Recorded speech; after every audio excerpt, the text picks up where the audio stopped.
Hai teman-teman semua, apa kabar? Jumpa lagi kita di podcast Berani Berinvestasi bersama CGS Sekuritas Indonesia. Apa kabar kalian semua? Semoga kalian dalam keadaan sehat-sehat ya. Nah, di podcast kali ini seperti biasa, kalian akan ditemani oleh saya, Aditya Perdana, dan juga rekan saya, Van Herber. Saya sapa dulu ya. Hai Van, apa kabar Van? Halo Dit, baik-baik. Apa kabar juga nih? Sehat ya Van? Baik Van, sehat-sehat. Oke Van, nah Van kita kembali lagi nih di edisi podcast Berani Berinvestasi, dan untuk kali ini kita akan ngebahas nih Van mengenai saham yang perlu diperhatikan jika terjadi invasi Rusia ke Ukraina. Nah sebelum kita mulai Bapak Ibu dan teman-teman semua, saya mau ngingetin nih siapa sih yang nggak mau punya angpau. Nah jadi kita lagi ada program menarik yang namanya Tiger Festival, di mana teman-teman bisa mendapatkan angpau senilai 2 juta rupiah, di mana kalau misalnya teman-teman membuka rekening saham secara online di CGS Sekuritas Indonesia sampai dengan tanggal 1 Februari sampai dengan tanggal 31 Maret 2022. Nah, di mana kalian bisa memilih satu angpau dari 7 angpau yang tersedia, dan investasinya tadi ya sebesar 2 juta rupiah. Kira-kira itu. Betul, tapi bukan semua dapat 2 juta nih ya. Jadi sampai dengan 2 juta rupiah seperti itu. Oke, siap. Yap. Bener banget nih. Jadi mungkin kita langsung masuk aja nih ya Dit ya ke topik pembahasan hari ini nih Dit.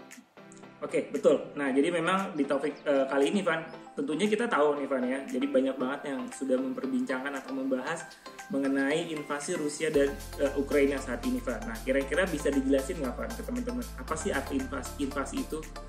Oke, nah jadi sebenarnya memang mungkin kita sering dengar ya, apa sih maksudnya kata invasi seperti itu ya. Nah jadi invasi ini sebenarnya kalau dilihat ini sebenarnya adalah aktivitas memasuki wilayah negara lain gitu ya, dengan mengarahkan angkatan bersenjata seperti itu ya. Dengan tujuannya apa? Bisa jadi misalkan menyerang negara tersebut seperti itu ya, atau menguasai negara tersebut gitu. Nah pastinya ibaratnya upaya ini namanya kalau udah ada angkatan militer gitu ya, ini bisa menyebabkan terjadinya perang gitu ya, kalau terjadi betul-betul terjadi seperti yang tadi saya jelaskan seperti itu. Oke, thank you Van. Nah bisa dijelasin nggak Van secara rinci bagaimana sih inflasi ini bisa mempengaruhi market Van? Yap. Nah kalau misalkan teman-teman lihat nih ya, jadi memang belakangan terutama mungkin seminggu kemarin ya, kalau misalkan teman-teman lihat dari pergerakan mulai tanggal 11 Februari sampai dengan sekarang, itu sebenarnya ini memang market sendiri katalisnya itu nggak jauh-jauh dari konflik antara Rusia dan Ukraina gitu ya. Kalau kita lihat juga ketika dikatakan bahwa Rusia Ukraina ini lagi bersih tegang seperti itu ya, Dow Jones-nya juga terkoreksi lumayan. Nah, biasanya juga kadang-kadang nih mulai agak mereda kan ya ketegangannya ya. Jadi ketika mulai agak mereda newsnya, nah ini Dow-nya mulai kembali membaik seperti itu. Jadi memang ibaratnya kalau ditanya nih seberapa besar sih efek konflik dari Rusia Ukraina ini ke IHSG gitu ya. Sebenarnya kalau misalkan kita lihat dari segi historical selama 20 tahun terakhir ketika terjadi katakanlah konflik atau perang gitu ya, ini sebenarnya efeknya nih nggak terlalu besar ke IHSG gitu. Jadi rata-rata kalau kita lihat berdasarkan historical, justru kurang lebih tuh sekitar beberapa minggu katalis negatifnya itu akan pelan-pelan memudar seperti itu ya. Nah, justru kalau kita lihat nih sebenarnya yang lebih ada efeknya ini adalah ke arah kenaikan harga-harga energy price gitu ya. Contohnya mulai dari coal, terus ada oil, ada macam-macam natural gas, nikel, dan sebagainya gitu. Dan yang menarik adalah kalau misalkan teman-teman lihat ya berdasarkan data, kenaikan harga coal, kemudian harga gas, terus harga CPO, dan juga nikel ya.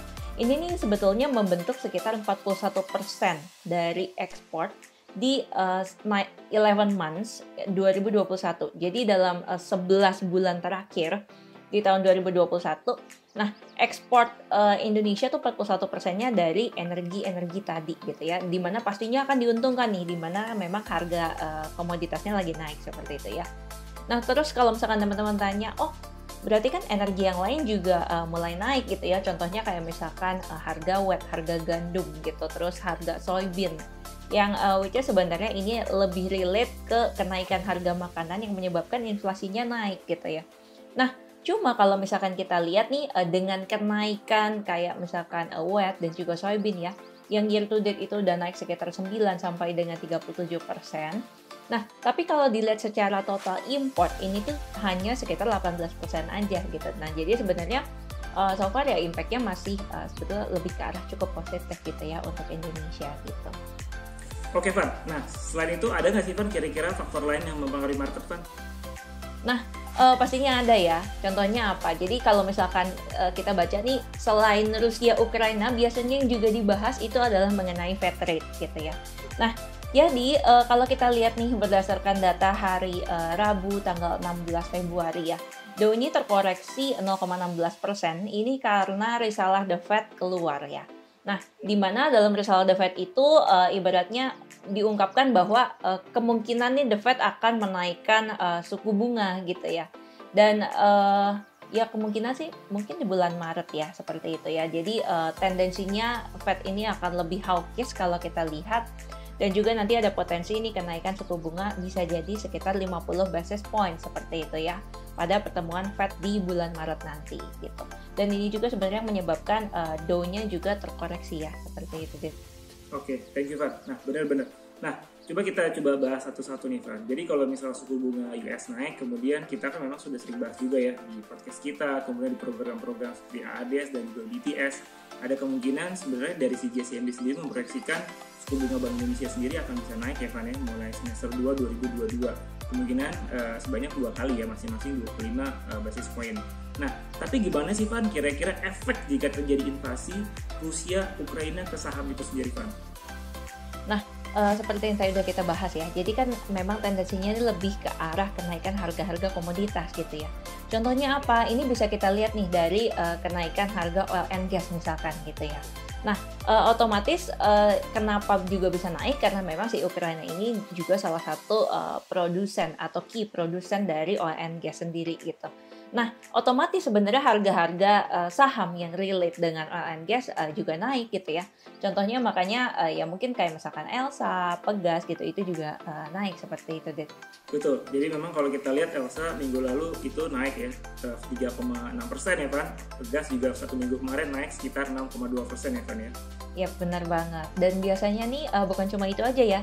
Jadi biasanya kalau di tengah ketidakpastian gitu, orang-orang nih larinya ke safe haven gitu ya. Jadi carinya nih emas gitu ya. Dimana kalau kita lihat makanya emasnya juga lumayan naik gitu. Dan ini ngefek kelihatan di mana di saham BRMS ya. Dimana seminggu kemarin itu naiknya tuh sekitar 19,4%. Kemudian Antamnya juga naik 13,3% ya. Dan MDKA-nya juga ini seminggu kemarin ini naik sekitar 7% seperti itu. Nah, setuju banget nih, Van. Nah, sebenarnya kalau kita lihat nih, Van, dari pergerakan ISG sendiri memang pastinya digerakkan juga oleh faktor domestik ya, Van ya. Nah, kira-kira menurut kamu sendiri pandangannya kan kalau kita lihat sendiri kan kemarin kasus dari Omicron sendiri agak cukup tinggi ya, Van ya. Nah, ini kira-kira gimana, Van? Nah, terkait dengan Omicron-nya, jadi sebenarnya ini pemerintah justru melonggarkan PPKM gitu ya di tengah lonjakan varian Omicron. Karena apa? Kalau dilihat nih dari segi penyakitnya gitu ya, ini nih nggak separah Delta kemarin. Jadi kalau kita lihat dari segi bed occupancy rate atau yang kita singkat dengan BOR ya, BOR. Nah ini cukup terkendali gitu ya. Kemudian fatality rate-nya juga ini relatif lebih rendah gitu ya dibandingkan dengan yang sebelumnya. Nah jadi makanya pemerintah kalau kita lihat nih mulai merelaksasi PPKM yang walaupun kita masih ada di PPKM level 3 ya. Nah cuma ada relaksasi, contohnya apa? Di WFO untuk non-esensial ya. Dan sebagian besar tempat umum ini dari tadinya 25% ke 50% seperti itu. Nah, untuk PPKM 2 ini tadinya nih dari 50% ke 75% seperti itu ya. Dan PPKM level 1 itu dari 75% ke 100%. Kayak gitu ya. Nah, selain itu juga yang efek nih kalau ada orang yang pulang dari luar negeri gitu ya, itu juga agak dipersingkatkan ya untuk waktu karantinanya seperti itu ya. Dan juga kalau kita lihat dari segi vaccination rate nih. Jadi vaccination rate juga ini sudah ada di atas forecast WHO ya. Di mana pada 15 Februari 2022, nah ini Indonesia sudah mengcover 80% vaksin dosis 1 ya untuk 189 juta orang. Kemudian yang full vaksin ini sudah mengcover sekitar 58%. Ini untuk 137 juta orang. dari sekitar nih 235 juta masyarakat ya. Dan juga untuk yang booster nih, ini udah ada yang terima tuh 8 juta orang seperti itu.